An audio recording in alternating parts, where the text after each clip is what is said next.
YouTube, Abyss full of goats here. And we had quite a unique event at my locals this week. Basically, we're playing traditional format, which for those who don't know what that is basically the best excuse, the best showcase of why the ban list is necessary. It's essentially a format where every card that is banned is put to one. So it lets you play older decks, lets you play with some fun broken cards. So I wanted to play Zoodiac because it's one of my favourite decks.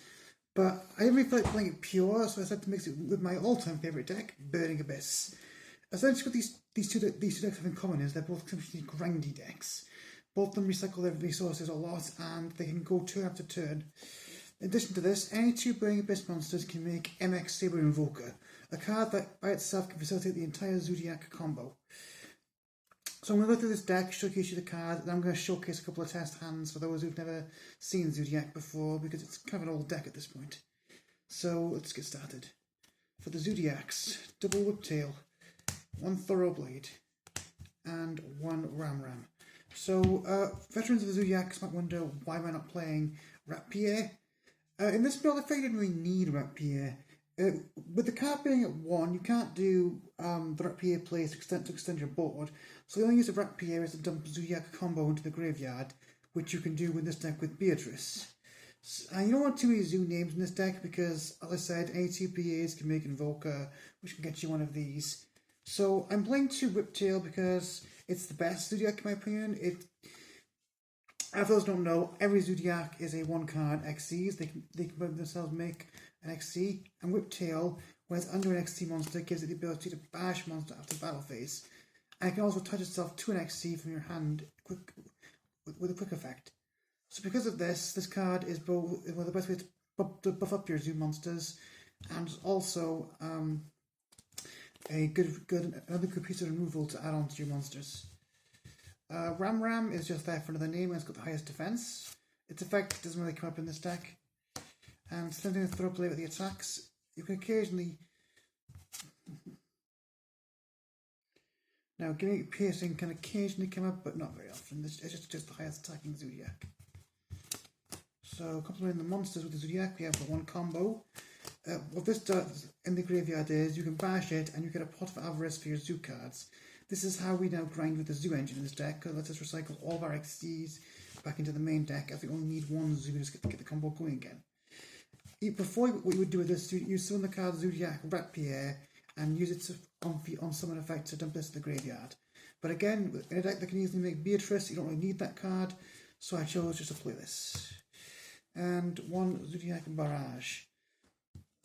Very much like, basically, as I said, every Zoodiac is a 1-card XC.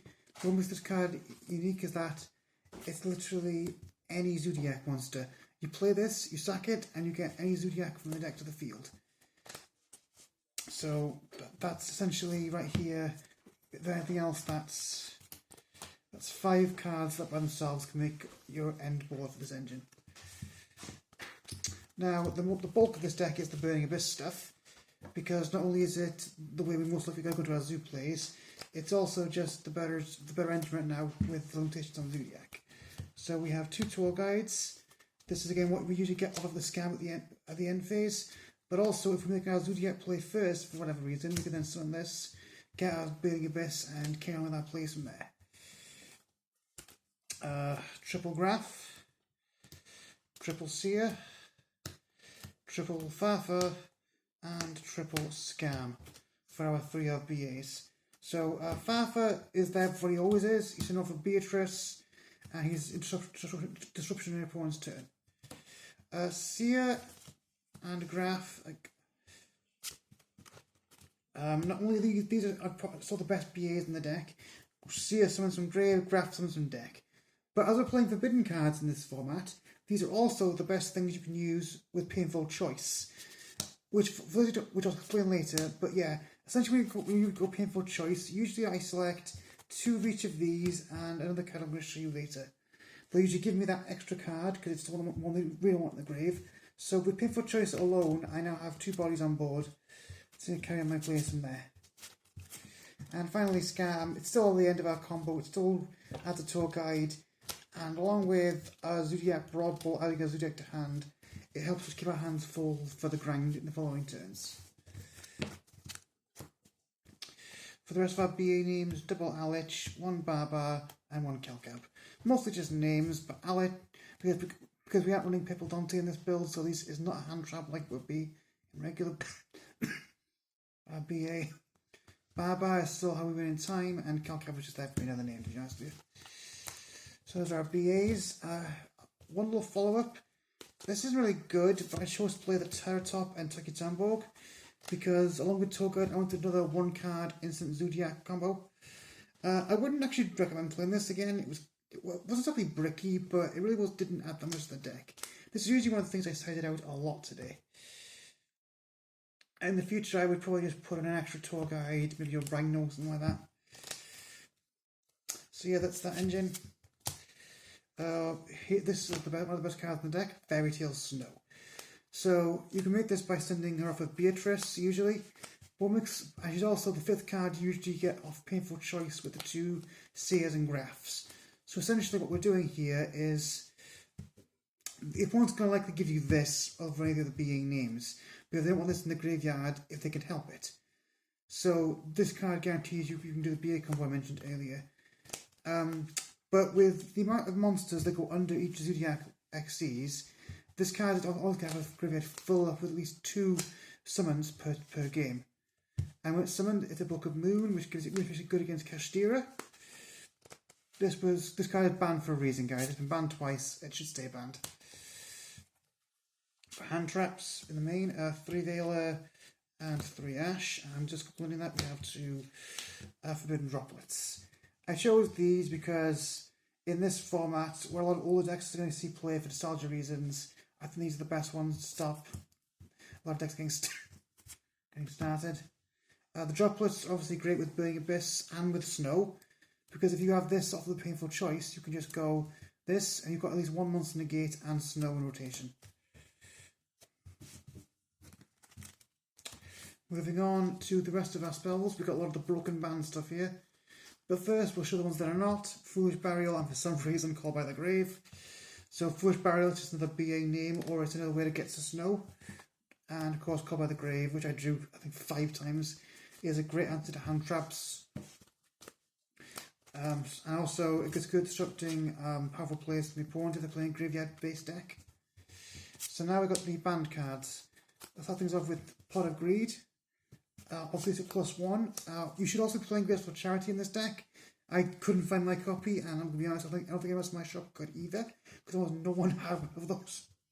So yeah, you should play this and Graceful Charity for a card draw, because Graceful Charity by itself can be a 1-card full combo, because you can go Charity, draw 3, discard Seer and Graph, bring back Graph and summon Scam, make Invoker, and that's full Zoo combo with 1 card. Speaking of which, I mentioned this before, Painful Choice.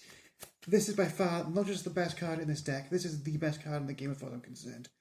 What it does, for those of you who don't know, you pick 5 cards from your deck, show them to your opponent puts one of them into your hand, and the rest go to the graveyard. Like I said, usually what I do is I go Graph, Seer, Snow, and they'll usually give me the Snow, which gives me 2 triggers of my BAs. But yeah, this card essentially just might as well say draw 5 cards, that's how powerful the graveyard is nowadays. This card, yeah, is the most powerful card in the game, in my opinion. It literally, I think I won every game I drew this card in. It was insane. And from the other 2 forbidden cards, Mirage of Nightmare. Now, this is an interesting one. What this card does is, during your opponent's turn, in their standby phase, you draw cards till you have 4 cards in your hand. But then on your own turn, you have to discard the same number of cards you drew. Now, let's say this stays on the field during your turn. It'll allow you to put BA names in the graveyard if you're lucky with your hits.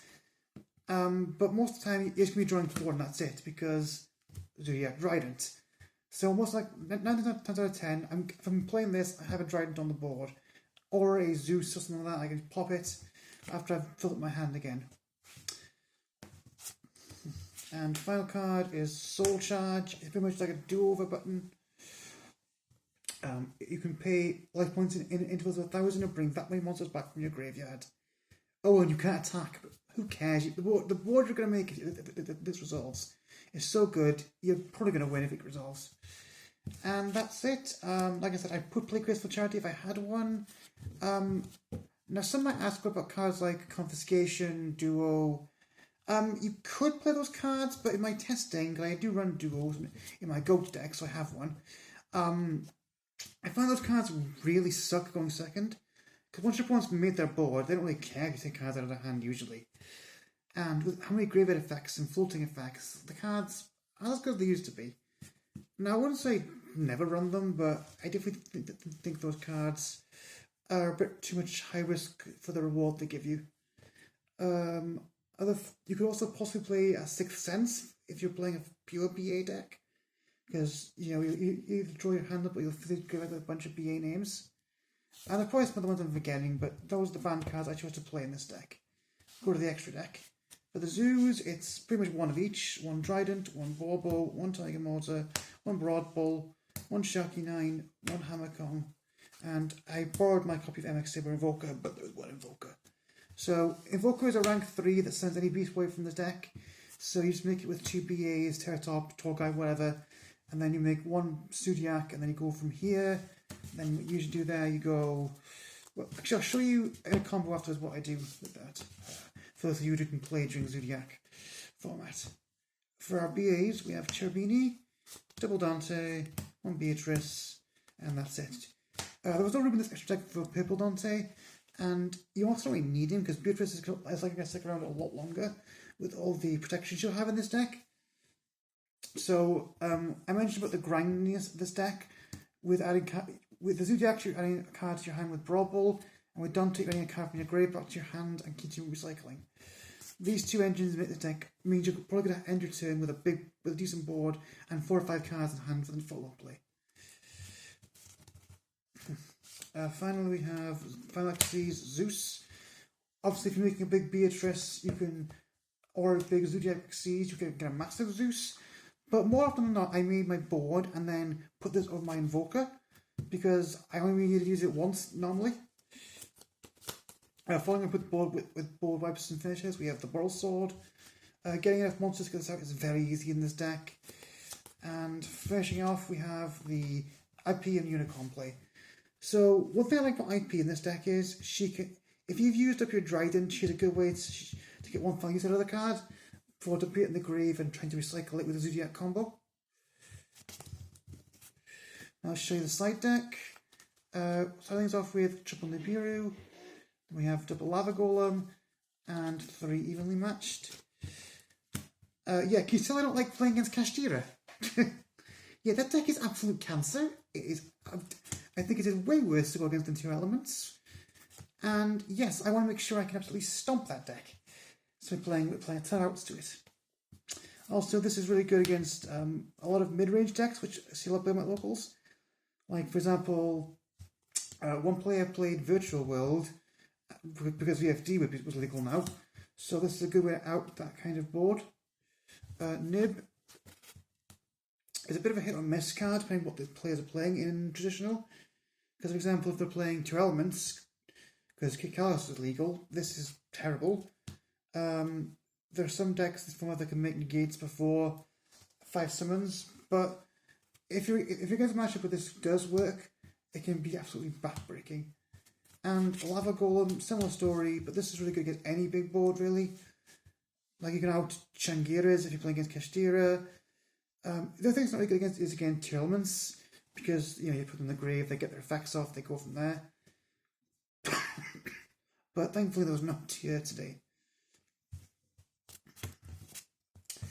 Then we're going to have. Then we play 3D barriers because it's still amazing. There's a lot of synchro decks today, a lot of Xyz decks, so this is still a really good card. I hope there's enough. You guys know what this does. And then Harpy's Feather Duster to clear the back row because Mystic Mine was in a couple of decks, so this was kind of necessary. And then the 3 banned cards: Red Reboot for trap decks, Imperial Order for spell decks, and Cold Wave because I felt it was better than Heavy Storm at helping me deal with back row decks. Fair enough, none of these came up today actually, neither did this. I didn't go against the Runic Stun deck that was on locals, and no one actually was playing the Mine deck, so none of these ever actually came in. So that's our list. But since, like I said, Zoo is not exactly seen that much play these days, I thought let's showcase what the deck can do. Let's do a quick test hand.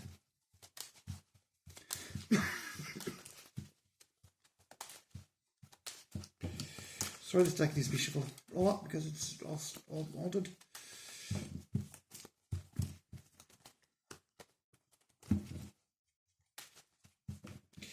Also, we're going to assume the opponent has no hand traps, just so I can show you the full extent of this combo. Okay, let's see what we got here. Painful choice. Not great. Calcab, Fafa, and Droplet. Okay, so we'll start with painful choice, and we'll pick out of our deck. Let's see here. Go with a graph. Seer. Yeah, usually, like I said, usually I'd go with Fairy Tale Snow, but since we have a snow rotation, I guess we could just go with Scam. Now they're most likely going to give you the Scam because they don't want to get three. They want to prevent you from getting 3 BA triggers, so we'll assume they gave us the Scam. So we send 4 BAs to our graveyard. That triggers Graph and Seer. Seer will bring the Graph to the field, and Graph will summon out a Fafa for Disruption. Why not? So from here we overlay these two, make a Dante, so that way we can summon both our monsters. Then from here we're going to special summon out Fafa and Scam and Calcab. Yes, we can get nibbed here, I understand this, but this deck doesn't play that well into Nibirus. And now we make Invoker. You want to do Invoker before you Dante, so you don't mill cards you may need. So we're going to invoke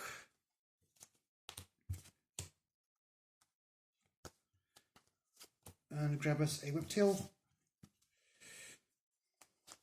You want to get Whiptail out. Now, if you want more power, you could get Thoroughblade out, but I think Whiptail is the better choice because it gives you an option to banish. So from here, what we're going to do is we're going to go do the usual Zoodiac plays, starting off with Warbow. Then we're going to overlay that Warbow into Broad Bull, which is one of the best Zoodiacs. We're going to detach, and we're going to add ourselves another Whiptail to hand. Now we can just go with the first of our Zoo lines. We're going to grab ourselves Hammerkong, who won't matter at the front now. And we'll go right into the Zoodiac Chalkanine, attaching the Hammerkong. And it's important you attach the Hammerkong. Now Chalkanine will swim back the Hammerkong. I'll just put him here. So now we're going to go to the next Zoodiac, which is going to be Tiger Mortar, which can put a card underneath the Hammerkong. So I'll put the Chalkanine under the Hammerkong. And then we're going to just finish this off with a Zoodiac Derident. And finally we're going to discard the Fafa in our hand and make a Beatrice. I'm going to end this turn by studying the Forbidden Droplet. So now what we have on this monster now, we have a Pop with Trident. We have a Negate with Droplet, which can send our Snow for Disruption. That's 3 disruptions by itself. We have Beatrice with a Fafa under it. That's a banish with a disruption. And we can then send a Zoodiac combo with Beatrice.